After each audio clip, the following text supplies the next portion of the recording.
我成了真假千金文里的真千金。假千金病了，我亲妈说，如果囡囡是我亲生的就好了，就可以做配型了。我养母说，如果囡囡不是我亲生的就好了，这样就不会遗传我的病了。小时候抢我饭钱的继兄提着医生的衣领子，一脸凶相，你必须治好我妹妹的病，否则我砸了这家医院。而我在门口笑得猖狂，走进病房，幸亏我是你亲生的，不是你亲生的。这一句话说出口，他们可能听不懂，于是我指使保安把继兄拉走，把这没礼貌的家伙撵出去，实在不行报警处理。与病房里死气沉沉的氛围不同，我甚至在头上别了只喜气洋洋的大红色蝴蝶结，就连衣领上别着的黑笔壳壳都是红色的。继兄瞧见我又是不停的辱骂，你个贱人，根本就不配做我的妹妹，那才是我唯一的妹妹，亲妹妹。他以为这样就能伤害到我。我嫌弃的招招手，就有保安上来，医生这人怎么处理？我捏着鼻子故作夸张，当然是报警处理了。养母不急问儿子，而是扑过来哭啼啼的，你能救救囡囡的对不对？她是你妹妹啊。我抽回手，谁是囡囡？谁是？阿姨，一个母亲不可以有2个宝贝囡囡的。养母只是接着哭，瘦弱的肩膀一耸一耸的。救救我的囡囡，她才20岁，她还没上过大学呀。大婶，你也知道你亲女儿没上过大学，也不想想她为什么没上过大学。女主高考前2个月被迫从原生家庭到那种环境里，因为没有得到营养补充，迅速消瘦下去，成绩急速下降。高考600分，去附近的一家免学费给高额奖学金的2本大学，那笔钱全部还了他亲哥哥的赌债。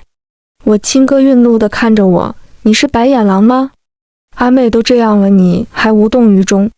亲爸和亲妈一块抱头痛哭，我无奈地摇摇头，拜托了，哭又不能解决什么问题，你是脑子瓦特了吧？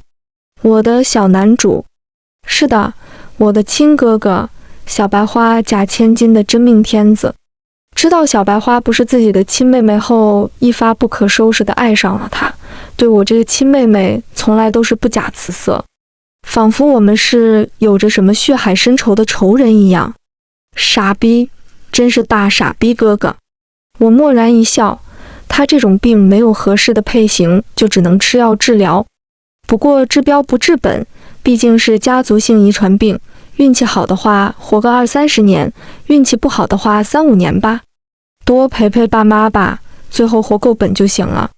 我离开病房时，全然不顾父母的哭喊，哥哥的怒吼，心里只有畅快。他要走了，所有人都伤心难过，只有我开心。护士站的一个小护士手里拿着查房记录，兴冲冲地跑过来，手指着窗外，医生，你看下雪了。是啊，下雪了，真漂亮。我随口一夸，小姑娘脸上红彤彤的，闻言嘴角咧得更高。我突然记起10年前回到这个家的时候，也是这样一个大雪纷飞的冬天。我提着破旧的行李箱，就连保姆都能踩我一脚。呸，比起小姐差远了，差远了，就是他们给我的定义。我真的很差劲哎。不过没关系，她快要死了，这就是苦情女主角的宿命。她死在男主怀里，亲生父母和养父母都为之哭泣，所有人都在后悔，为什么没在她活着的时候好好爱她。而我，爹不疼娘不爱的女配，除了钱，我一无所有。真的，除了钱，我一无所有。等等，有了钱分明就什么都有了好法。7月2日，我被认回江家那天，天气中散着潮湿，江家没有人欢迎我的到来。江爸爸眼里并没有亲生骨肉回顾的欣喜，只有对假女儿的怜惜。瑶瑶不怕，你在江家生活了这么多年，就算你不是爸爸亲生的，爸爸也会把你当亲生女儿养大的。他看我的眼神却是对待陌生人的疏离。你是我的女儿，瑶瑶也是我的女儿，但我会给你补偿你，希望你不要排斥她。啧啧，江绛瑶倔强地抹了一把眼泪，不是的，爸爸，我不是你的亲生女儿，我抢了顾江往的人生，我会还回去的。江妈妈心疼地把江绛瑶搂在怀里，瑶瑶永远是爸爸妈妈最疼爱的女儿。江绛瑶破涕为笑，我也爱爸爸妈妈，但是我要回到自己的家庭里了。江往回来了，如果我不回去，他们就失去了一个女儿，他们会伤心的。我不能让我的亲生父母伤心。我敛住了眼底的失落，提着行李箱上了3楼。保姆一脸不屑地看着我，3楼拐角第一个就是你的房间。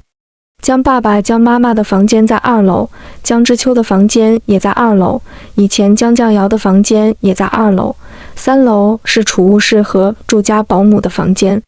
江绛瑶告别了这个家，千金成了野女孩，从此我是江往，她是顾绛瑶。刚回到江家的那段时间，日子其实并不好过。我和江家人都不熟的，江之秋见了我也是淡淡的打招呼，江爸爸、江妈妈一见到我就想起顾绛瑶，我们之间连句完整的话都说不着。我所在的学校是当地一所重点高中，江之秋和顾绛瑶是花钱塞进去的，我是学校花重金敲锣打鼓请回去的。我敛下思绪，想起养母跪在我面前，囡囡，你就去9中吧，你的成绩去9中能拿5万块钱的奖学金啊，他们还答应可以把你哥的入学手续一起办了，你不能那么自私，只顾着自己呀。想想你哥哥，我冷漠地甩开他的手。我要去1中，奖学金2万我一分不要，你怎么花都给我没关系。你怎么能这么自私？自私！我不能去9中，如果无私的代价是毁了我自己的人生，那么晚宁愿自私一点。养父往地上猛地摔了一个酒瓶，我没忍住瑟缩了一下，但还是坚持自己的选择。我要去1中。必！养父狠狠骂道：“你必须去9中，不去9中，我的赌债怎么来还？”我眼里盈满了泪水，说不出话来。爸，老子不是你爸。今天你要么去9中，要么结婚，现在就叫你妈给你向人家。说着，名义上的父亲还下流的在我身体上上下轮扫，你这样的没有10万彩礼都不给嫁。我死死咬着下唇，眸底闪过一丝寒光。江往，你在想什么？少年的身材挺拔高挑，一声呼唤拉回了我的思绪，接过冰水。我忍不住扯出一点笑意，没什么，在想上节课老师布置的题目，在想那个狼心狗肺的养父是怎么死的。哇！篮球砸到地上，尘土飞扬，引起一阵哄笑。好学生就是不一样，怪不得能顶替顾绛瑶呢。我脸色一白，身形摇摇欲坠，在阳光底下更显得脆弱。江之秋站在远处冷冷看着这一切，并没有替我出头的打算，反而是傅彦辰上前赶走了这群青春期无聊的少年。你们无不无聊？这么欺负人家一个小姑娘算什么本事？哥这演英雄就美呢，可惜英雄是英雄，美人倒不算是个美人，那算什么？算是个灰姑娘呗。我指甲死死扣着皮肉，眉头轻微扭曲，自己因为长期营养不良和熬夜学习的脸颊发黄枯瘦，的确比不上这群精心保养的富二代。人家现在回归豪门了，算什么灰姑娘？又是一阵哄笑。我埋下眼底的阴翳，凉冰冰道：“我并没有错，亲子鉴定出来了，我跟顾绛瑶各回各家各找个妈，有什么问题？”呸！说什么冠冕堂皇的话，分明就是你虚荣，贪恋江家的荣华富贵。知道你自己是江家的孩子那一刻，你肯定高兴坏了吧？天知道你的养父母有多伤心，哪里像顾绛瑶也不嫌弃亲生父母贫穷。他说着，毒蛇一般的眼光死死攀咬住我，仿佛要从我身上剥下一层假面来。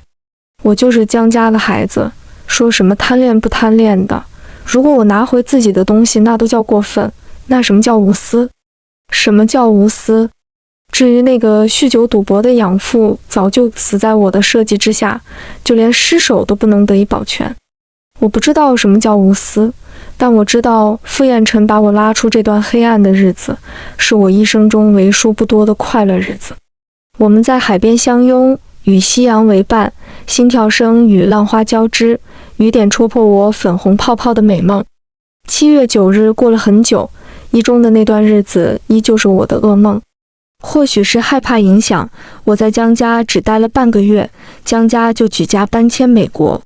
我不想走，我想傅彦辰。那天我偷偷跑出来，看到傅彦辰拉着顾绛瑶的手，少年的衣袖微微挽起，指尖触碰少女的发丝。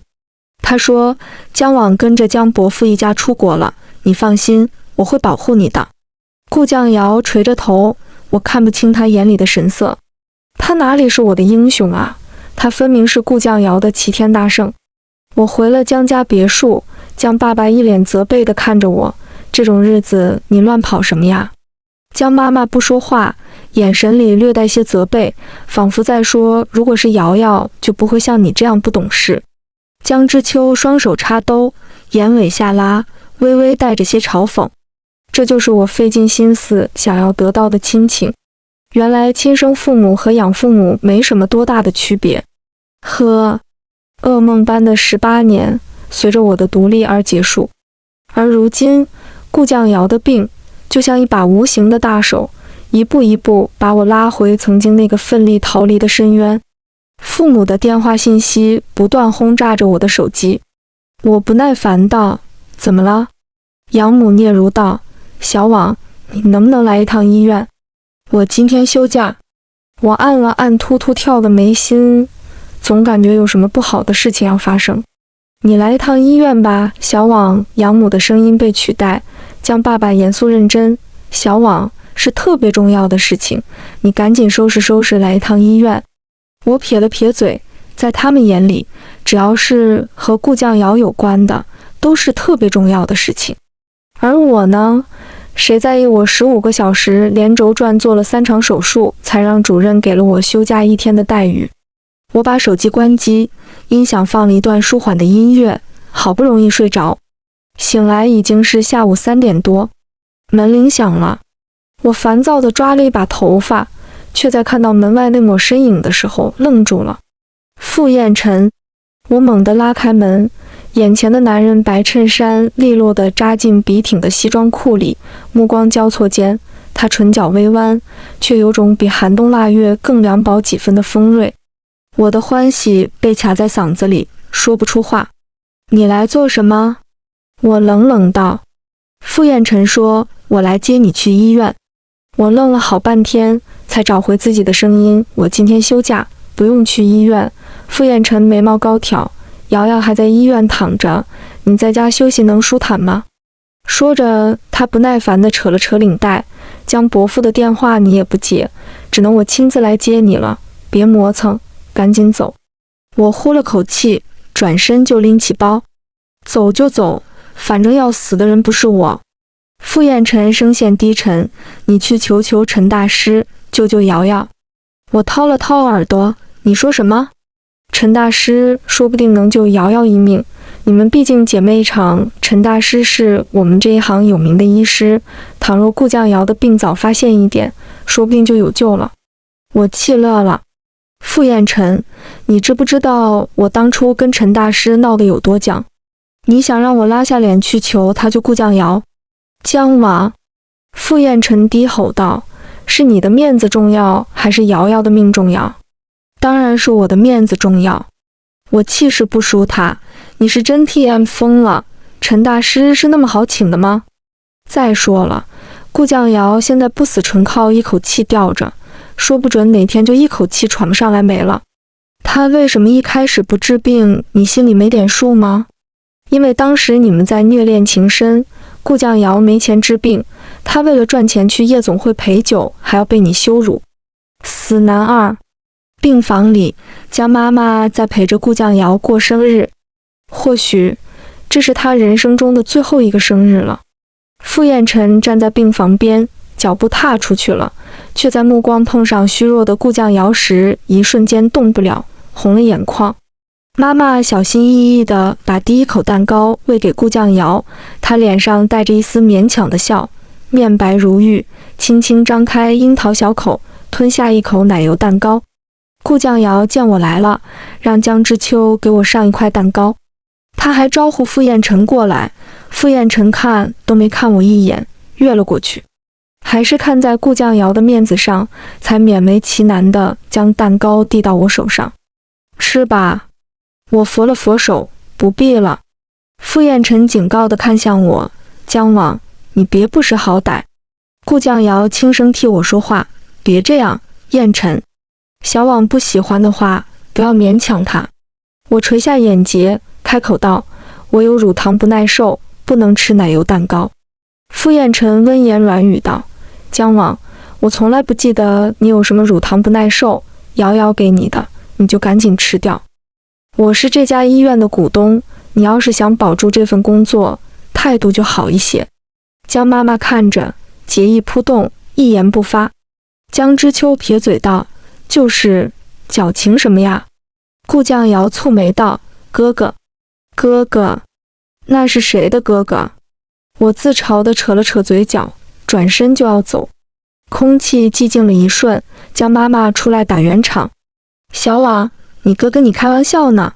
可是妈妈，我是你的女儿，为什么你能记得顾酱瑶猫毛过敏，却记不得我乳糖不耐受？到江家第2年，我刚到英国，人生地不熟，只有一只小猫球球陪着我，我把它带回家。江妈妈下意识说，瑶瑶猫毛过敏，家里不能养小猫。她好像也知道自己说错话了，充满歉意地看向我，你要是喜欢就养吧，注意卫生。我虽然有些失落，但还是开开心心地养起了球球。但是不到1星期，我的球球满身血污地出现在垃圾桶旁边。我抱着球球无助地哭泣，江之秋站在我身后，语气嚣张恶劣，这种浑身是毛的小畜生，你怎么敢带到家里的？我知道他是在害怕我的存在抹杀掉顾酱瑶曾经在这个家生活过的证据，哪怕是一只猫。那晚我在英国华裔女同学 Beerbone 家里过夜，江家没有人来找我。早上 Beerbone 的哥哥开车送我回家，江家人正在吃早饭，饭桌上只有江爸爸和江之秋。江爸爸见我回来，淡淡瞥了我一眼，回来了？下次别闹了。江之秋站在他身后，闻言挑衅地看向我，少年的恶意永远不加以掩饰。我在江家的第一个生日礼物是宠物猫球球的尸体，他们只知道那是顾酱瑶的生日，却忘了我和顾酱瑶是同年同月同日生。我们同一天的生日，我却像个被抛弃的孤儿。回到江家那年，江妈妈过生日，我刚回归，没有安全感，精心准备了昂贵的生日礼物，想要讨江妈妈开心。江妈妈红了眼眶，叫我宝贝心肝。江之秋路过，冷嗤一声，还不是花的爸爸妈妈的钱。我被一盆凉水从头浇到尾，彻底寒了心。江妈妈没有替我出头，而是拿起另一份礼物，没有署名，包装优雅而简约，手写的祝福语，祝夫人平安健康，岁岁年年，共欢同乐。我猜得出来，这是顾酱瑶写的。后来的事我记不清了，只知道江妈妈一整天都不在状态。我去煲了一碗甜汤，她说谢谢小网。哪里辛苦啊，在顾家的每一天，我都是这么过来的。顾酱瑶的好闺蜜把红酒泼在我身上，就算你回了江家又怎样？瑶瑶在江家陪伴江伯母的16年，是你替代不了的。土包子，说实话，我总是记性不太好。那个讥讽我的千金，被我设计掉下人工湖，一身礼服紧贴妖娆身躯，名声败了个彻底。至于江之秋，知道的我们是兄妹，不知道的以为我们有血海深仇。我把泻药下在他的饭菜里，害他在同学面前出丑。这份兄妹感情是永远也挽救不回来了。他喜欢顾酱瑶，讨厌我，江网。从前我一直觉得是自己做的不够好，现在才知道，原来他对顾酱瑶曾经的亲生妹妹抱有这么龌龊的想法。顾酱瑶快死了，曾经恨她的、伤害她的，现在统统滚过去忏悔。江爸爸、江妈妈原本不同意他和江之秋的事情，现在竟然也想通了，想着既然不能做女儿，那就干脆做儿媳妇，毕竟儿媳妇抵半个女儿，竟然丝毫不顾及我的感受。顾酱瑶和江之秋的事基本上是板上钉钉了。傅彦辰的面容在阴影里，我看得不太真切。他和顾酱瑶才是青梅竹马长大的恋人，为了顾酱瑶，忍着恶心接近我、亲近我，最后赶走我。我在医院门口等人，傅彦辰缓缓开车过来，他说：“我娶你。”仿佛是什么恩赐一般。这时江烈出现了，也就是 Bearbone 的哥哥，我的合作伙伴。他风光出现，就像至尊宝一样，揽住我的肩膀。你是什么牌子的牛马？对我未婚妻这么没礼貌？傅彦辰没看我，只是轻视逆视向江烈。你信不信我能让你在魔都混不下去？好吧，傅彦辰的确家大业大，可是江家也是京城第一豪门。江烈慢条斯理地从口袋中拿出一张烫黑金边的名片，鄙人江烈，请多指教。江烈，江家最年轻的家主，以旁系身份干掉江家嫡系一众人，成为江家新一代掌权人。傅彦辰是傅家少爷不假，可他有一堆兄弟，手里没有实权。江烈不一样，他风风光光揽着我的腰，信步离开，徒留傅彦辰在身后咬牙切齿。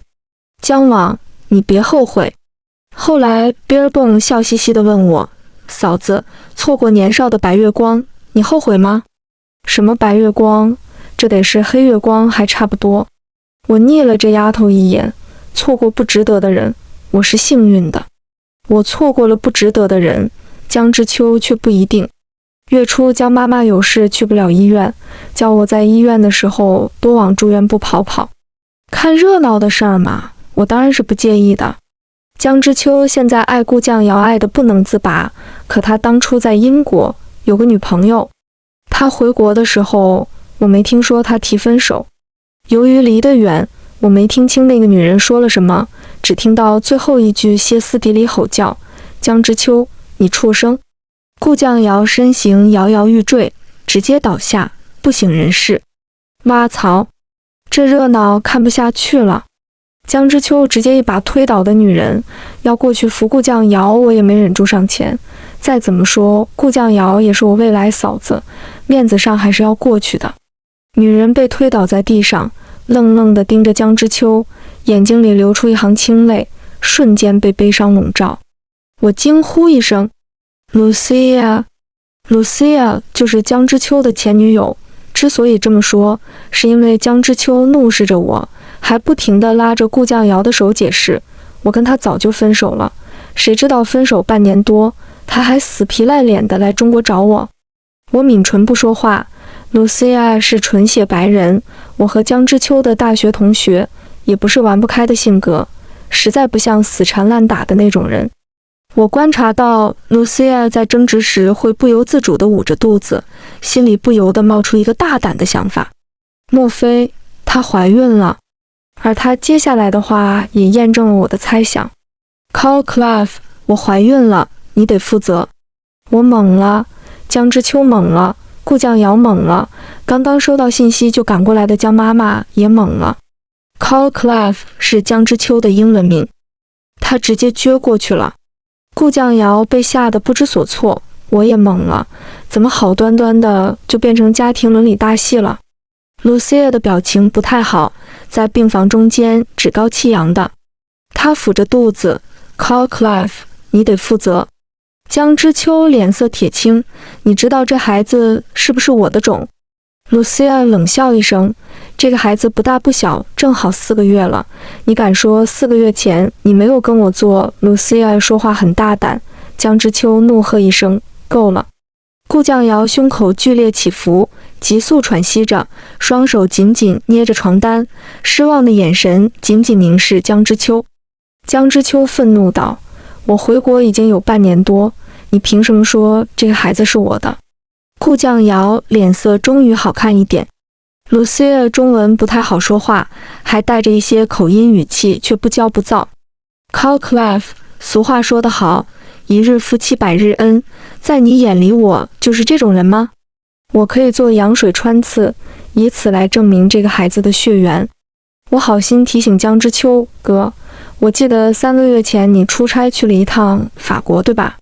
对。Lucia 附和道，法国卡奥尔布里特酒店。Calclef， 我爱你。他甚至对江之秋这个狗逼表白，真的，我哭死。江之秋脸色也肉眼可见的黑中带青，嘴唇颤抖着，却发不出声音。这时候情况已经很明了了，这就是江之秋的种。不过他还是坚持要做羊水穿刺。Lucia 站起来，掸了掸身上并不存在的灰，口吻遗憾道 ：“Calclef， 我很伤心。这毕竟是你的孩子。”江之秋愤怒道：“你别说了。”他现在甚至不敢转身去看顾酱瑶，那个曾经被他捧在手心的妹妹。Lucia 立刻闭上嘴，悻悻走出了病房。羊水穿刺是我托人安排的。这期间 Bearbone 来了电话，那头的女生声音笑嘻嘻的：“嫂子，今晚邮轮聚会，你来吗？”“好啊。”我懒洋洋地应下，这段时间事情这么多，我的确应该休息一下。手术前是我陪在 Lucia 身边，江之秋忙着安慰顾酱瑶，哪里顾得上其他。我问 Lucia， 你想嫁给我哥哥吗？ Lucia 随意道，并不是。那你为什么千里迢迢跑到中国？他毕竟是 Calclef 的孩子，即便我想打掉他，也总得让Calclef 知道他的存在吧。Lucia 看起来很伤心，眉目间多了几分愁绪，加上她是个孕妇，我心里就更看不起江之秋了。玩不起就不要睡呀。你们中国有句古话说得好，要留清白在人间。这句话正是 Calclef 告诉我的，即使我不准备留下这个孩子，也要证明他的血缘。Calclef 让我很伤心，我以后都不会再喜欢他了。一回头，女主穿着宽大的病号服站在我们附近。Lucia 声音不大不小，恰好是她能听到的范围。我听到江之秋和顾酱瑶在争执，准确来说是她单方面的解释。瑶瑶，那天晚上我喝醉了。喝醉是永远都是男人做错事的理由。顾酱瑶固执己见，你应该负责的，他很可怜。很可怜？谁呀？Lucia 吗？他才不可怜，他身体健康，有颜有钱，比你幸福多了。江之秋道，我只喜欢你，我不能违心让一个我不爱的女人留在身边。从小就喜欢你，以前只是碍于兄妹的关系，现在你不是我妹妹了，我们还不能在一起吗？瑶瑶。说完，他强硬地吻住了顾酱瑶，男女接吻的滋滋水声在楼梯间漫回，伴随女主结束后的阵阵低泣。你不该这样的，哥哥。江之秋没事的，把他抱在怀里，你放心吧，我会把这件事情解决好的。怎么解决？然后我看到他把一张卡摔到了 Lucia 面前，20万，打掉孩子。Lucia 挑了挑眉毛，你不是不认这个孩子吗？为什么要给我钱？他似笑非笑地看向江之秋，眼神里是赤裸裸的讽刺。你真是虚伪 Calclef， 我为我先认识你而感到羞愧。血缘鉴定就那么明晃晃地摆在顾酱瑶病床前。Lucia 怀的是江之秋的亲生骨肉，那个与他血脉相连的孩子。他拿20万买了这条小生命，在他眼里，除了顾酱瑶，谁的命都不是命。Lucia 走得很潇洒干脆，不带一丝留恋，反而让我感到惊讶，还有一丝敬佩。不过听顾酱瑶说 Lucia 走后，她一连好几晚都在做噩梦。我每天晚上一闭眼就看到那个孩子冲我哭，他说很疼很冷，想要回家。他在喊爸爸，他还问我为什么要这么对他。我好害怕，我不是故意的。哥哥，顾酱瑶病的最后几天，经受的彻底不成人形，那段时间，江家的任何人他都不见，养父养母、生母亲、哥哥，还有江之秋，通通被他拒之门外，然后点名要我陪他。我在医院的工作比较多，赶来的时候已经很晚了。傅彦辰说：“你的工作重要还是瑶瑶重要？”拜托，真的是无语了。我是医生啊！小护士惊慌失措地喊我：“江医生，病人情绪不稳定。”我匆匆地推开病房的门，江之秋拉住我的胳膊：“小网，瑶瑶她算了，你一定要劝劝她。以前算是我对不起你，你别把气撒在她身上。”顾酱瑶你就激动从床上滚了下来，我看着她费力的时候爬起来，却只能无力地倒在地上。我去扶她，却被她甩开。清秀的脸庞掩在秀丽的长发下，我看不清她的神色。我听到她的声音嘶哑，仿佛厉鬼降临人间。江网，我恨你！没忍住，打了个寒战。顾酱瑶，我比你们任何人都无辜。她无力地趴在地上呜咽，指尖缠着发丝，使你散发着痛苦的哀嚎和无助的呐喊，每一个动作，每一滴眼泪，屠宰诉说自己的痛苦。如果不是你，我好好的生活怎么会被打乱？我念不了大学，不能活下去，都怪你，都怪你。如果你不出现这事情，就不会变成这个样子，你就应该一辈子死在那个穷鬼家里。他看着我身上的白大褂，还有价值2万1条的水晶手链，你怎么配得上这么好的生活？这一切原本应该都是我的。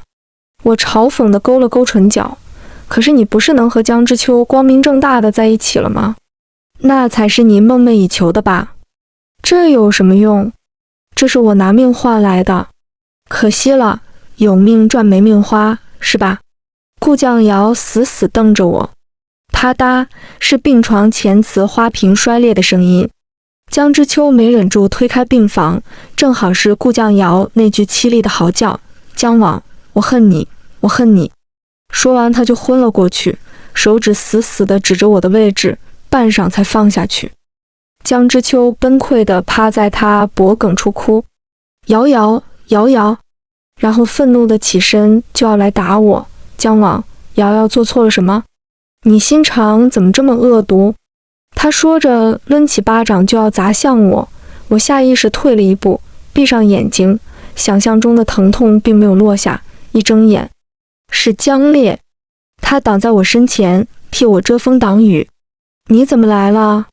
我松了一口气道：“今晚的游轮聚会没来 ，Beerbone 怕你出事，非要我来接你。”让后嘲讽的目光看向江之秋，谁知道你放着 Beerbone 精心为你准备的宴会不来，不去反而到这里找罪受。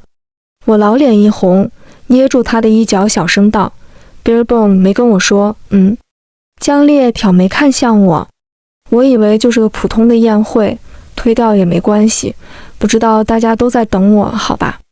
江烈轻笑一声：“现在知道了，你跟我走吧。”我犹豫一下，江妈妈就开口了：“小网，别走，瑶瑶还昏迷着呢。顾酱瑶现在的状态我也算不上多好，每个人都瘦得有些脱形了，宽大的病号服穿在她身上都快要撑不住，脱落下来，脱发也很严重，眼下乌青，面膛发黑，整个人看不出从前校园女神的半分模样。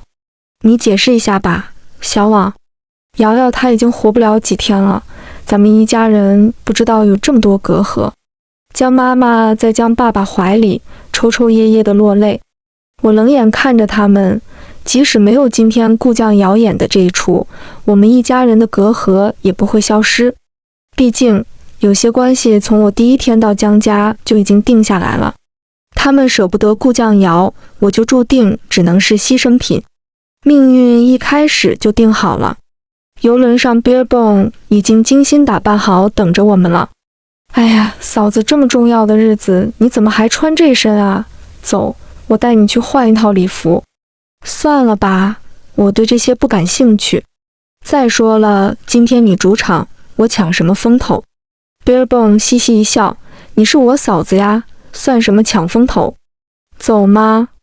我看了一眼江烈，他宠溺地摸着 Beerbone 的头，又看向我说道：“去吧，我白天刚刚订了一条裙子送过来，按你的尺码做的，去试试也好的。Bearbone 拉着我去了后面，是条滚金边的月蓝及膝裙，算是符合我的审美，穿到身上也十分妥帖，好似量身定做的一样。远方的天空轰然炸开几道绚烂的烟火，流光溢彩，炸亮了黑色的夜空，转瞬间又消散了。新的烟火又炸开，就像女主转瞬即逝的生命。我不由得感叹，真漂亮。Bearbone 笑眯眯的，漂亮吧？我可专门为你准备的。是吗？我有些错愕，从小到大我从来都是不被重视的那一方，很少有人这么精心的为我准备礼物。还有呢？Bearbone 神神秘秘地拉住我的手，江烈站在月光下，脊背挺直，白衬衫扎进西装裤，面容温和。他拿出一份资料，看看，喜欢吗？我接过来一看，是我们医院的收购记录。江烈说，你应该会喜欢，只要你签下这份赠与协议，你就是医院的主人，就算不能为所欲为，也再也没人能威胁你了。再也没有人能威胁你了。姜王，我从来不记得你有什么乳糖不耐受，瑶瑶给你的，你就赶紧吃掉。我是这家医院的股东，你要是想保住这份工作，态度就好一些。我垂下眼睑，傅彦辰的威胁还历历在目，我却有了和从前不一样的心境。谢谢，我发自内心的感谢他。即便是利益往来，但是这份用心也足以我感动不已。晚上江烈送我回家，小区安保不错，送到小区门口就好了，不用那么麻烦。刚刚走到单元楼门口，突然冲出几道黑色的人影，雨点般的拳头落在我身上，几乎是一瞬间，我就弯了腰。我要呼救，却被捂住了嘴，拖到角落处。几道不安分的手在我身上肆意乱摸着。我去，彪子他妹身材这么有料，要不咱们……嘿嘿，一股从未有过的恐惧瞬间笼罩了我，几乎是瞬间我求生的本能被激发，狠狠在男人胳膊上咬了一口。男人吃痛，骂骂咧咧地松开手，一巴掌扇过来。妈的，女婊子，老子现在就办了你！我拼尽全身的力喊出救命，男人慌不择路间把我往边上一甩，头磕到花坛，我眼一翻，晕过去了。再次睁开眼，守在我床边的是江烈。爸爸妈妈呢？他们这时候应该守着顾酱瑶吧？你醒了？江烈见我醒了，毫不意外，刚才顾家人来过一趟。诺，这是谅解书。什么？我以为我听错了。谅解书，顾家人叫你赶紧签了。江烈又重复了一遍，语气里带着一点幸灾乐祸。叫我赶紧签了？我不可置信地又重复了一遍。对呀，我帮你报警了，那群小混混，还有顾家你那个继兄都被抓起来了。他们要不要蹲大牢，就看验伤报告和你的态度了。蹲？怎么不蹲了？我冷笑一声，让他们蹲死在里面算了。那时候我的电话响了，江烈替我接起来，只说了2句话不到，就面色变得古怪，看向我。怎么了？我问道。是你爸妈，他们要来医院看你，我拒绝了。然后江之秋说，叫你赶紧滚回去。出了什么事？我总感觉有些不对劲。顾酱瑶死了。江烈沉默了半晌，说道，就在昨天夜里，听说是在江之秋怀里断气的，一直哭，他那个亲哥没能见到他最后一面。说到最后，他的语气有些嘲弄，似乎是在为我不值。我敛下眼中的神色，他们还说了什么？别的倒是没说，你不要管他们，好好的养身体。行。我在医院待了半个月，除了江烈和 Bearbone， 别的人一律没有见到。听说江家人为顾酱瑶举行了一场不算隆重的葬礼，他生前的很多好友都到场，唯独他的亲哥哥。我出院的前一天，妈妈打电话给我，小网，过去的事情就过去吧，瑶瑶已经死了，你毕竟是我们的女儿。江烈要不要去提前准备好的公寓？我摇了摇头，还是回江家吧。我倒是要看看这一家人还能闹出什么幺蛾子。回到江家的门第一天，保姆就给我甩了个脸子，哟，大小姐回来了。江妈妈连忙给保姆使了个眼色，孙妈，你说什么呢？孙妈朝我翻了个白眼，没有一点悔过的意思，嘴里嘀嘀咕咕的。江妈妈可怜地冲我笑一下，我忍住了，眼神森寒。江妈妈拉着我到沙发上坐下，小网最近瘦了，我没说话，面无表情地把我的手抽回来。她讪讪地拿出一份资料，小心翼翼地看着我。小网啊，顾家哥哥那件事你也知道的，他就是看瑶瑶被你欺负了，所以才气不过。你原谅他吧，总不能下半生都在牢里面度过呀。我睨他一眼，他就是死在监狱里也跟我没有半毛钱关系。好歹顾家夫妇一样给你10几年，他们的亲生女儿在豪门过好日子，我在他们的手里非打即骂，这算是什么养？孙妈这时送了2杯水上来，江妈妈的是她爱喝的红茶，我担心我的那份，凉白开。我凉凉一笑，顺手就把凉白开往孙妈身上泼。孙妈往后一跃，尖叫一声，你个小贱人干什么？江妈妈怒喝道，你骂谁呢？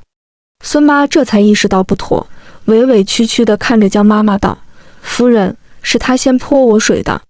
江妈妈有时候也看向我，小网，你没礼貌。我冷笑一声，你拿着江家给你的薪水，对我这个大小姐是什么态度？然后又对着江妈妈说道，开了她。江妈妈有些为难，她毕竟是家里的老员工了，养大了小秋和囡囡，跟我有什么关系？她又没养过我。我再说最后一遍，把她开了。那孙妈已经开了。